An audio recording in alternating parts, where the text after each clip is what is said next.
Welcome, everyone. Thanks for joining me today. Today, I have Michelle Purta on with me. Hey, Michelle, welcome. Hey, it's so good to be here. Thanks for having me. I'm so glad to have you. So, you and I are in similar work worlds, but we come up kind of work with couples in a little bit of a different way. And so, I'm really, really excited about our conversation. You and I actually tried to connect a couple of times, and then someone in your family was sick, and then my family was sick. Like it just took us a while to finally get this going. And I'm so glad. I'm really looking forward to this. So, I'm going to introduce you a little bit and then I'm going to hand it over to you so you can give us a better intro. So, you are also a marriage coach, and I love your background story of how you got into this. So, I'm going to hand it over to you. Tell us what got you into this focused field, and then we'll jump into our topic. Yeah, so hi everyone. So, I didn't grow up and think, "Oh, this is what I want to be," right? It's really truly from my own personal transformation because I, like a lot of people, did not grow up with a healthy model of what it takes to have a successful marriage based on healthy communication. My parents did their best, like all parents do, and their examples were even worse. So I knew that I wanted to do better because I quickly saw that what I learned from them wasn't working. Relationship after relationship, I kept experiencing the same problems. It was like rinse and repeat. I would get into a lot of arguments. I would become really emotional. I would feel like I wasn't heard. I would get passive aggressive and get angry. And the issues were never resolved. It would just kind of get swept under the rug, only to be brought back out as if it was waiting for us. And as we know, as marriage coaches, it really is waiting for you until Hmm. figure things out. And so once I was done with the blame game and I was truly ready to grow up, I realized that I was the common denominator. It didn't matter who I was dating. If I'm dealing with the same problems, then there's probably something I'm doing that's creating this situation for myself. And so I dove deep into, mindfulness. I became a yoga instructor and started really taking a look inwards instead of what I've been taught and shown how to do, which is to look outwards and say, "Oh, I'm mad. Okay, who did the thing that made me mad? Because before I was mad, I was okay. So therefore, it must be that person's fault. So who's at fault? Who can I point the finger at? Who can I blame and make them hurt the way I do? How can I make them fix this?" But as you and I know, being in the personal development arena, we know that no one can fix us, right? It's our own healing journey that we have to go on and truly understand ourselves with the self awareness and taking personal responsibility. And so that's what I did. I dove deep into learning how communication works, how I can have more effective communication, so that not only could I get into conflict and feel more confident about it, but I can get into a conflict and come out of it feeling more connected with my partner.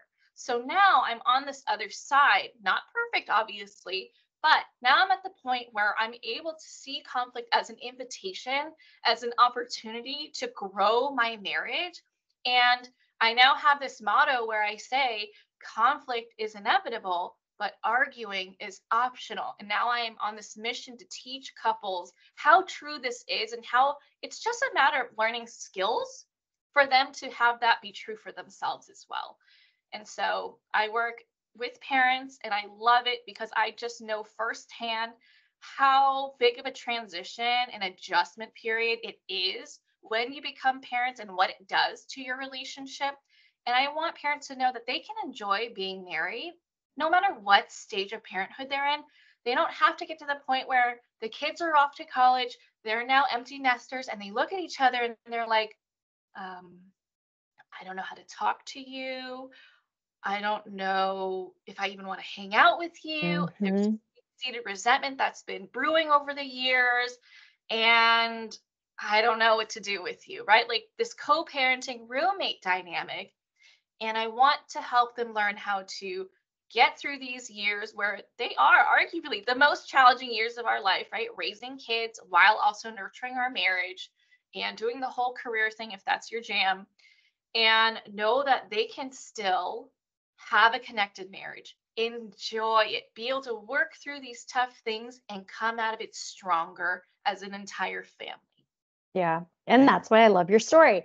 It's such a relatable story for so many people. And I really appreciate you sharing that because I think the fact that you did the hard work and got to the point where you recognized your part, that is such a difficult thing for so many people because it's so yucky to admit our part in the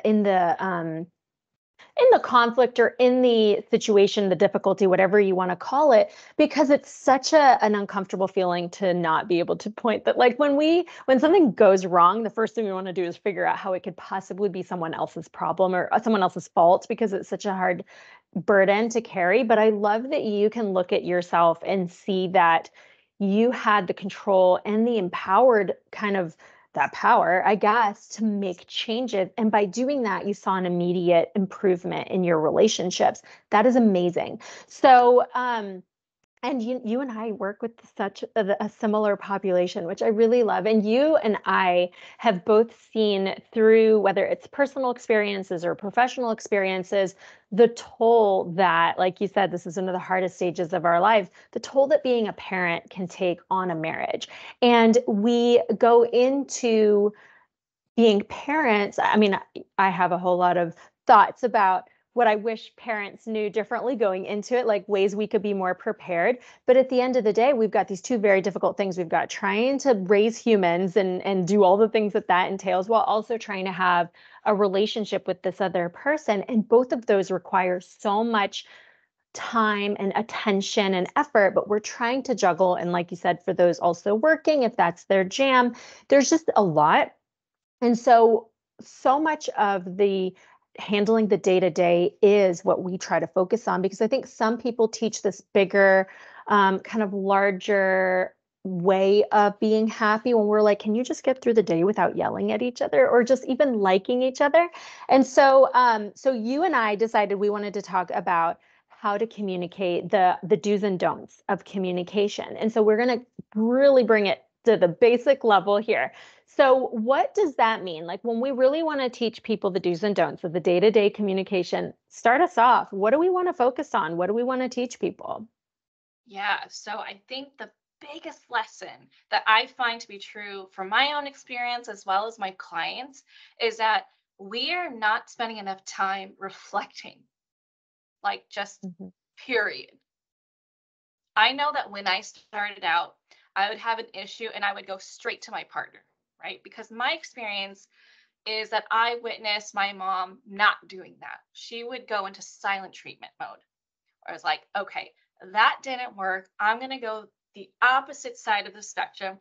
I'm going to be over communicating. I'm going to tell you how I feel. I'm going to tell you what you did wrong, what I'm unhappy about.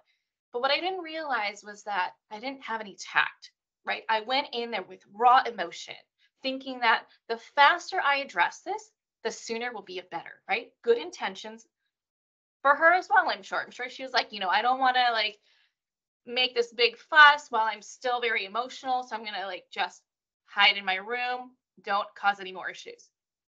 But what that did was it created more conflict because I didn't have myself figured out.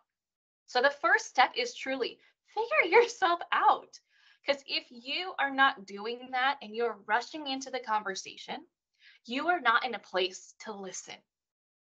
Instead of already being grounded in, okay, this is how I feel. This is why I feel this way. This is why it's important to me. This is what I want. This is what I need, right? And this is my part that I played in it. You're going to go into the conversation half baked. And your partner's going to obviously have some reaction to what you're saying. So if you're highly emotional, likely you're not saying things with much tact at all.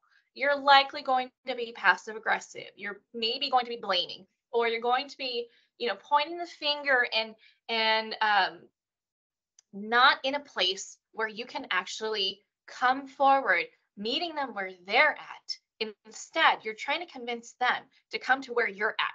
But how often have you wanted to be in a conversation with someone who's like, no, no, no, no, no, no. I don't really care what you have to say. I don't even want to hear what you have to say. Can you just agree with me? right? No one likes to be reprimanded. No one likes to be ripped a new one, right? And that's kind of what I did in the past. And so I would say the number one do is spend more time getting to know where you're at. Because if you don't understand yourself and you're going in there, they're going to have a hard time understanding what you need because you haven't even figured it out. And when they go and respond to you and share their perspective, you will not be in a place to even listen. And you're going to get into the spiral with each other where you're just going back and forth trying to defend your own point instead of actually listening, forming a connection, finding common ground. That's how you get to a solution. Yep. Oh, girl, I love it. Okay, so there's a couple of things there. Let's break it down. So the first thing is know where you are, like get to know your kind of what you're bringing into it. It's kind of like if you gather all this stuff off the counter. It's like, okay, I have a really, really messy counter. Sorry, I'm looking at my counter. If you have a really messy counter and you're like, okay, I need to clean this up. So you're like, okay, let me just go grab it all in one big kind of handful. And then you just walk over to your spouse or your partner and you're like, here you go. Yeah, Well, dump it I all on don't, them. yeah, like wasn't part of this cleaning project.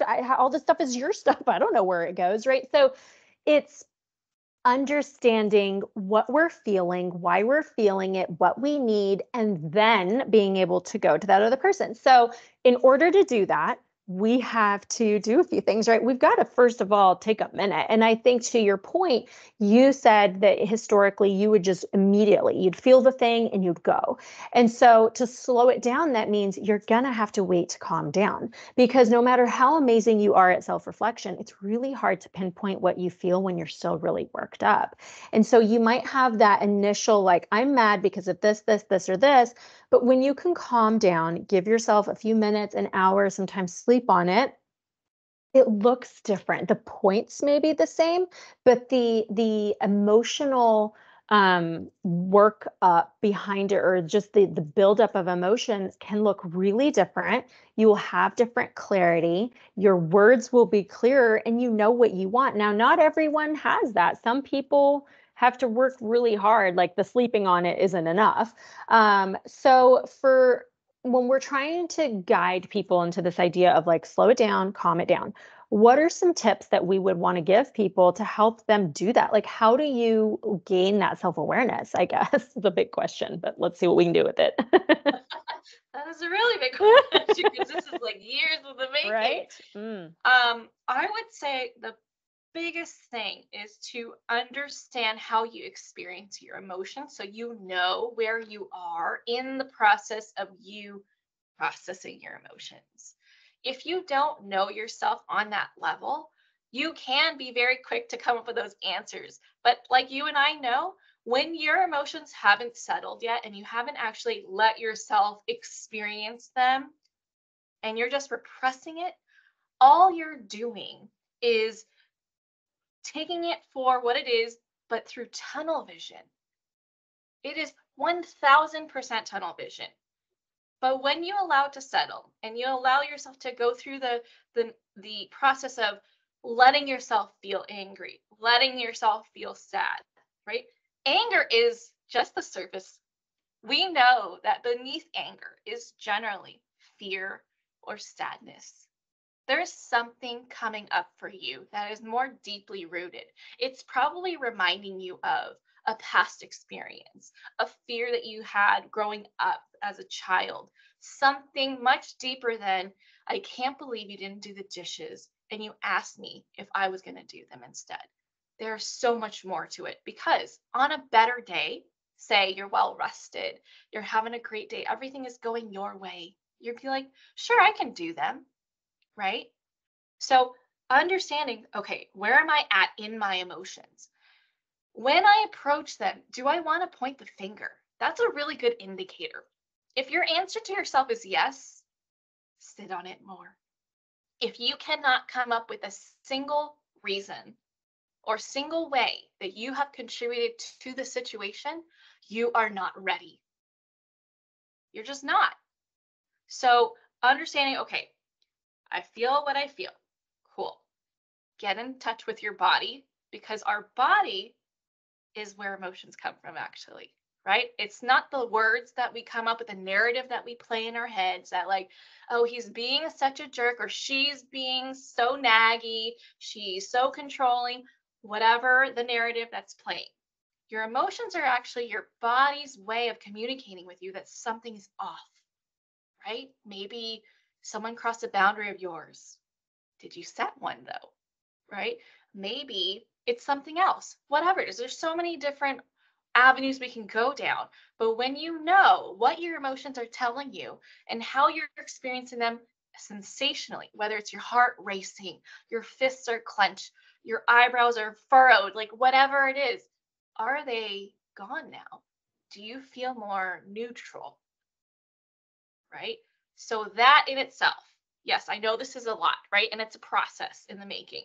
But as you take these baby steps to acknowledge these parts within you and get to know yourself more, you're going to be more in touch with knowing, okay, yeah, I'm totally ready. And you can go into the conversation feeling more grounded rather than ready for battle. Because if you're going in to fight, that's what you're going to get out of it, right? But like I said, conflict is inevitable, arguing is optional. If you want to come out of the conflict stronger as a couple, you can't go in there swinging. Yeah.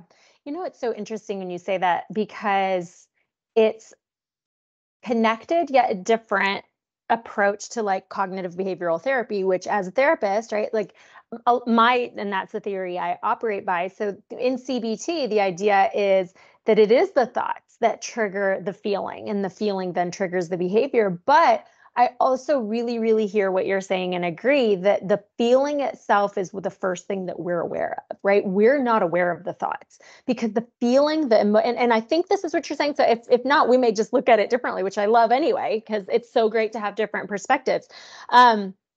But I think what you're saying is that the emotion is such a loud, it's hard to ignore. And because we're more aware of how we feel and the reaction emotionally, our body, that somatic reaction, that is the thing that we are like, when that happens, we're like, okay, I'm not okay. Is that kind of what you were saying?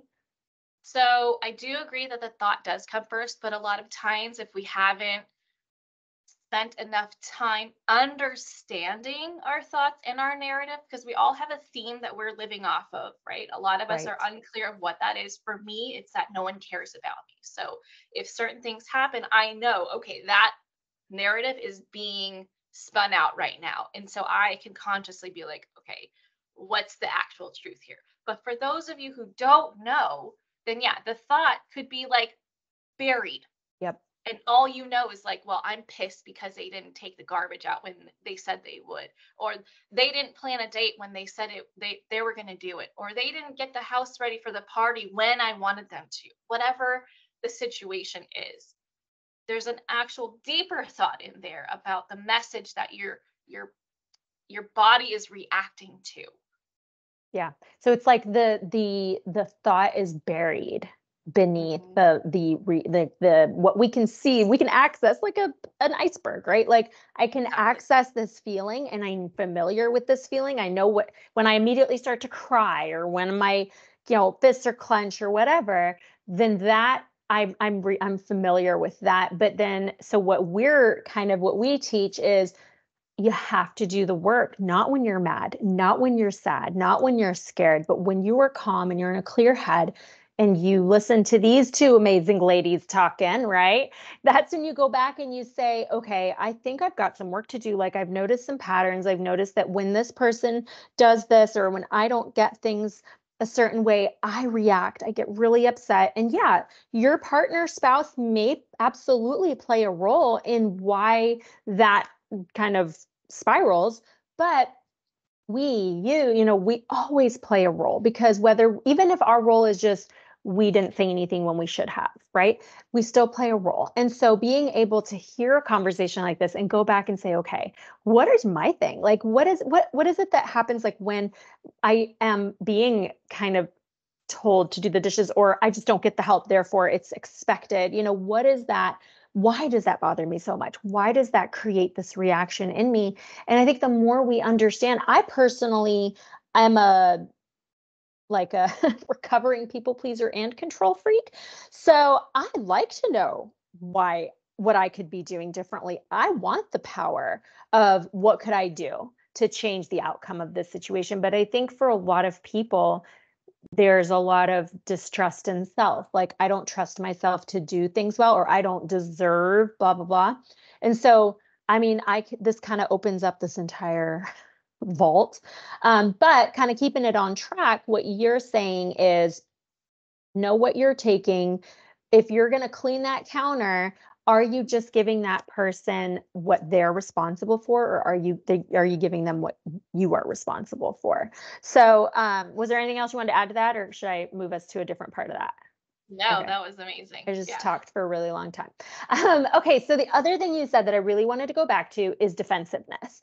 That is such a theme, human nature. I think even if I am wrong, but if you point out that I'm wrong, there's just a human reaction, a tendency to be like, it's the dog's fault, you know? So I don't know. Let's talk about defensiveness a little bit. Why don't you lead us off in what your perception of it, kind of how you like to talk to people about it?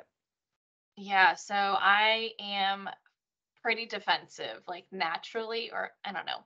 You can tell me. Is it a natural thing? It's probably learned. Um, so when we find ourselves being defensive, that is a huge sign that we need to slow the conversation down. Okay.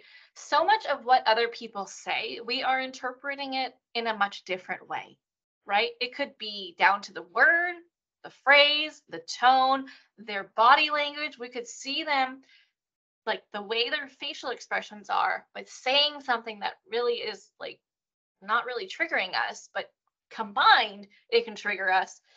That's where you have to, again, get to know yourself really, really well. What am I making this mean? Can I recognize the point where the conversation started to go badly? What was the point where I started to get defensive instead of being present in the conversation, able to listen, able to be curious and compassionate, and wanting to connect, wanting to resolve this and work together as partners? What's that point? Because there always is something that triggers us to turn the other way and be like, whoa, okay, let's put the walls back up. Let's like put our fists up, ready to fight, forgetting what the whole goal of the conversation was. Okay. So if you can recognize that, that is incredible, because that's what allows you to pivot. You can pivot the conversation, right? It's not so much about, oh, I can't be defensive. Like I have to be 100 all of the time. If I get defensive, this is a fail. Not at all. I can tell you, I still get defensive and we can still end the conversation on a good note. Mhm. Faster, more connected, like everything we want out of an argument, right? And so the way we can do that is understanding, okay, this is the thing that they said that set me off. Getting curious with that, getting confirmation from the source. Is this what you meant? Right? Hey, okay, I'm noticing that I'm starting to feel really angry. Again, going back to understanding how the sensations tie to our emotions and our labels of those emotions. Okay, I'm noticing my jaw is starting to clench and I'm getting really heated over this conversation and I want to get back to a calmer place. When you said this is what I heard. Is that what you meant for me to hear? Right? Just getting that clarification. Maybe they did mean that. And then you could be like, okay, are you also saying this by saying that? Right? But chances are, with your spouse, they probably didn't mean to be hurtful. And if they accidentally did that, they can then be like, oh my gosh, I now see how it came across like that. I did not mean to imply that. I'm really sorry. Let me start over. Or they can be like, no, this is what I meant. And you can be like, oh, and then you have that silly moment of like, now I feel stupid, but okay, Mhm. now I get it though. Now I know the truth. Instead of allowing our minds to make all these grand assumptions about what they meant in a negative light, right? Because I don't know about you, but like when I get upset, it is so easy to demonize my husband. And the thing about our brains, it's so powerful, right? Whatever we believe at that time, it now sends out these like scouts to find ways to confirm what you believe. Right. Even though when you're calm again, You no longer believe that belief. It doesn't matter. Now you're like, God, you're such a jerk. And in everything that they're saying, if you have not properly done the pre work of reflecting and owning your part and going into the conversation more grounded, you're going to be like listening for ways to confirm what you believe, which means that you still have that wall up. You are not ready. You're ready to get defensive. You're listening to react instead of really actually listening to respond, to progress the conversation forward. So when we do that, we're just keeping it a standstill. It's not progressive at all. Yeah, absolutely. And I think to add to that, the goal becomes the self and not the relationship, right? Like, and I think again, it's so hard because human nature is at play throughout all of this. Like, no one likes to feel like they're at fault or that they're wrong or that they made a mistake. But if the safety comes in the relationship, the ability to say, did you mean that? Or, oh my gosh, I totally misunderstood what you said. Like, that happens more easily if there is a strong foundation to the relationship. And what you and I think both teach couples a lot is that you can build that. You don't have to come into the relationship with that, but you absolutely can nurture that. But the only way you nurture it is if you make an effort and you both work on it. And so I try to talk to people about how you don't wait until you're in the argument to try to resolve a bigger issue. Like, you use that argument or the disagreement or fight or whatever you want to call it as, hey, we obviously have something that we need to work on together. And then you have a conversation. But I think people, at least what I've heard a lot, and I bet you've heard this too, is people don't want to bring it up when it's calm because they don't want to bring up a problem. Well, things are good right now. I don't want to rock the boat. And I'm like, I hear what you're saying. You're used to maybe things turning negative really quickly. But what you have to remember is that the only way change happens is if you have the hard conversations. And a hard conversation is not a fight. A hard conversation is, I'm sorry. Here's what I did that I really wish I would have done differently. Here's what I've learned from it.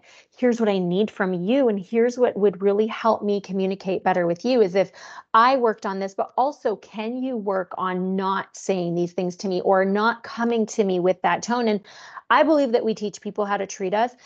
My husband can't read my mind. We've been together for a really long time, but he cannot read my mind. He's a boy, I'm a girl, and we're just different people. It doesn't matter. Like, I am responsible for sometimes being like, I don't know that I'm digging that sarcasm today. Like, tone it down, like, but respectfully and kindly. Like, if he hurts my feelings, that doesn't give me permission to be a jerk. I am still responsible for myself, how I communicate, how I present myself. And he is also responsible for himself. So if he does something that I perceive as hurtful to me, back to your point, I need to come into that with some curiosity. Did you mean that? I have a tendency, and I've gotten a lot better at it, but I had a big tendency to take everything personally. He would have a really long, hard day at work and would come home and be quiet instead of his usual talkative self. And I'm like, oh my God, he's mad. Oh, he's tired. It had nothing to do with me. But I've learned over years and years of knowing this person and also having the trust and the safety and knowing that he's my person, I'm his person. He would never intentionally do something to hurt my feelings. So if I feel hurt, could there be a different explanation? Could it be that he didn't mean to do it and maybe I misunderstood or he's just tired and he's not filtering very well? So how do we recover this? Gotta love an anxious attachment style. Right? Yeah, I mean, there's so much to what you said, starting off with, like, yeah, you may not want to bring up the conflict or the issue because you don't want to rock the boat and you think things are going well. But if you really ask yourself, is it actually going well? Right?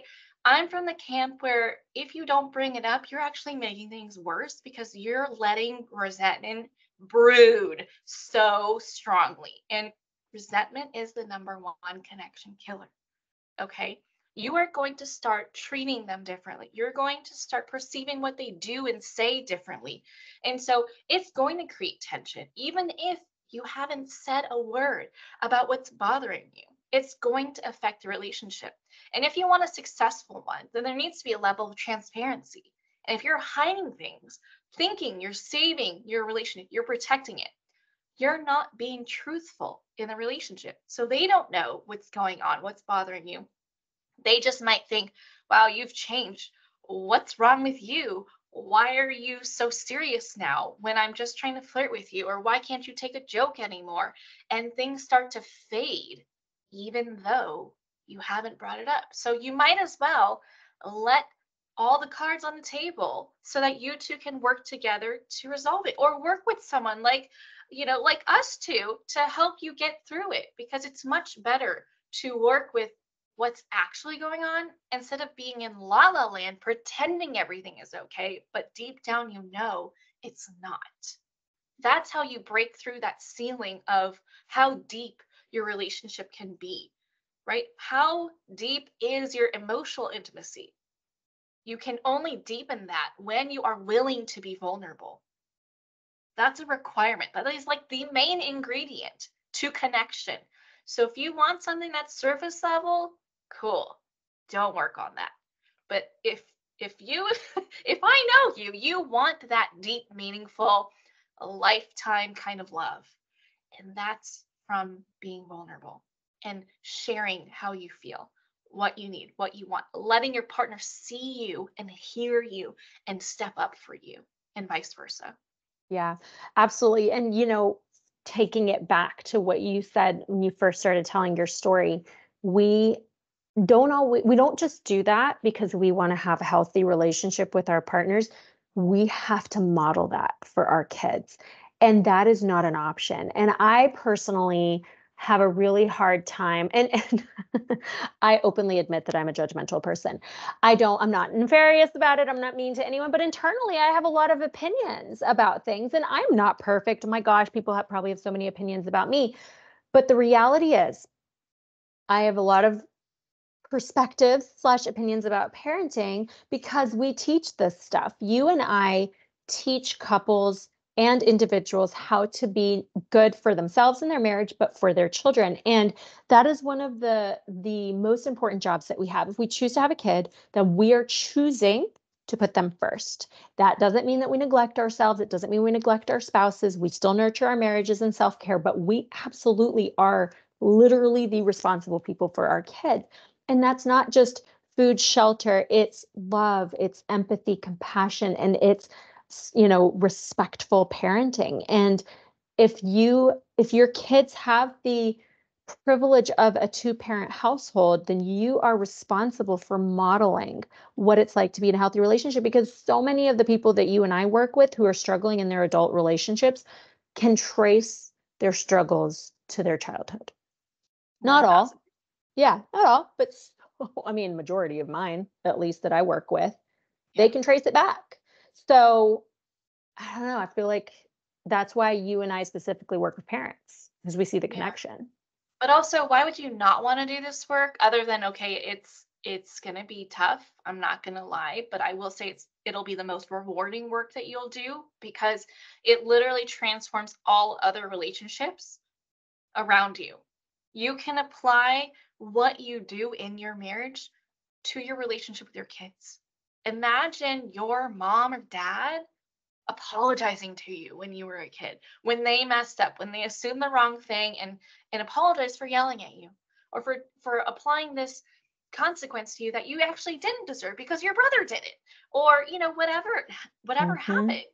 Imagine your parent saying, hey, I struggled with that too, and not putting up this facade that they are all knowing and all perfect.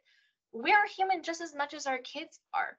And the more we show that side of ourselves to them and start to partner with them and respect them, just like how we need to respect our partners and, the marriage, their relationship with us is going to improve.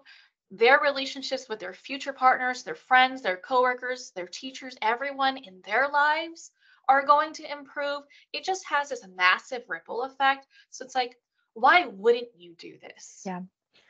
And I love that question, but the reality is, and this goes back to so many of the earlier things, is hurt, right? Like so many people, and that's why you and I do what we do, is because there is a way. There are strategies and all kinds of things that we can learn to better ourselves in ourselves and in our relationships. But I think, the reason that some people don't do it is because they are so hurt from their own stuff that they don't have that safety and vulnerability with this partner, this spouse. And that's where we say, well, you got to start somewhere, right? Like, and I think people will go into a situation like, well, I want to have this kind of communication. Okay, well, what have you done to nurture that? So just because you don't have it right now doesn't mean you can't have it. But working on it for a day or a week is not going to be enough. Like this is the new lifestyle. It's like diet versus lifestyle change, right? Like you cannot go in crazy ready to do this work and then just settle back into your really awful, unhealthy habits. Like you have to maintain this, but it has to be the reason you do it has to be clear. You're not doing this work because you want to get along for a little bit because you have a specific event. Like you're doing it because you want to enjoy your life. Like I guess for me, back to your why wouldn't you want to? It's why would you want to live in this misery? Because if your marriage isn't good and you're unhappy, then there is nothing else that you will enjoy all the way because it is such a foundation. This is the person that you interact with every day and is at the core of your life, basically. So if you don't like your spouse, how are you supposed to have the bandwidth to like give a crap about your job or your kids or whatever? So it's, and you and I aren't like, it sounds like so much like when we, back to back different strategies and things to work on, but really it's this beautiful, holistic approach to just enjoy this person that you're in a relationship with and treat them like you like them. And if you treat them like you like them and they treat you like they like you, then the reward is so immediate that your entire life, like it's just easier. Agreed. I mean, it could have taken you years to get to this point, but it could just be a matter of weeks of consistent effort. And again, adopting this new lifestyle, it is work, okay? Yeah. Like we're not going to work, but with more practice, it becomes easier. It's kind of like the first time you learn to ride a bike. Terrifying. What if I fall? What if I crack my head? What if I scrape my knee? What if whatever? Okay? What if I fall off the bike or I can't stop properly? But once you learned it was like a whole new world was open to you. You can go so many places so much faster, right? Same thing. When you open up your mind and your heart to learn about yourself, to be vulnerable and open yourself up to your partner so they can see you and understand you, and you are doing the same for them. You're creating that safe space for them to share what they feel, what they need, what they want. Then you have that connection as your foundation, and communication, even if you screw it up, so much easier. Mm-hmm. Yep. Marriage doesn't need perfection. It Yeah. just needs your commitment. You just learn to say sorry and then you do better. It's not just Yeah. about saying it, it's about understanding why and how, and then you make better choices. So, girl, I could talk to you all day. I'm mindful of our time. I actually have a client in just a few minutes. So before we wrap up, tell us a little bit, and then actually fun fact to the listening audience, I'm doing an episode for your podcast later this week. So we're going to do another one this week. So everyone's going to get a double. But tell us a little bit about your podcast and where people can find you and learn more about what you do. Yeah. So my podcast is called the Marriage and Motherhood Podcast. I'd love to have you check it out. Let me know if you like a particular episode. Reach out to me. I'm on Instagram at Michelle Purta Coaching. And I also have my own Facebook group, also called Marriage and Motherhood. Let's connect. Let's see what I can do to support you. I'm happy to do that. And I'm also going to share a free guide with you through this episode that will help you be able to navigate conflict with more confidence, doing exactly the things that I shared in this episode, so you can start to be on your way to experiencing conflict with so much more ease and be able to start to develop that foundation.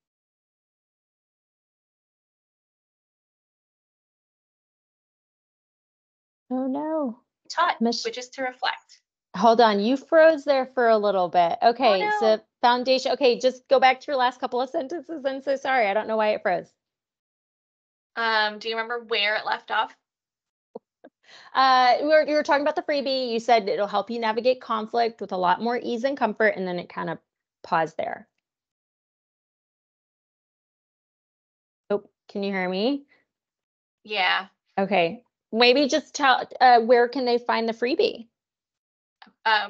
So I'm actually gifting a guide here, and I'll share the link so that she can include it in the episode show notes. Perfect. But it's a guide to help you be able to navigate conflict with more confidence.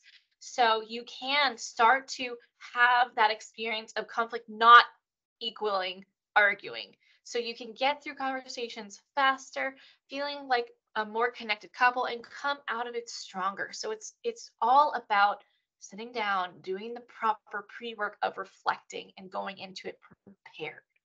I love it. And it's gonna, I mean, that is so it's such a good foundational, like if you can, when people look at that and see kind of just some of the basic tips, it just kind of gives you a different way to think about conflict and a different way to think about your own role in it. So thank you so much for creating that for my listeners. So yeah, I will link it'll be in the show notes. You guys will be able to go straight to that link to find the guide. Michelle, thank you so much. And so all your websites, all your links, everything Facebook group too. I need to jump in your Facebook group. I don't think I'm in that.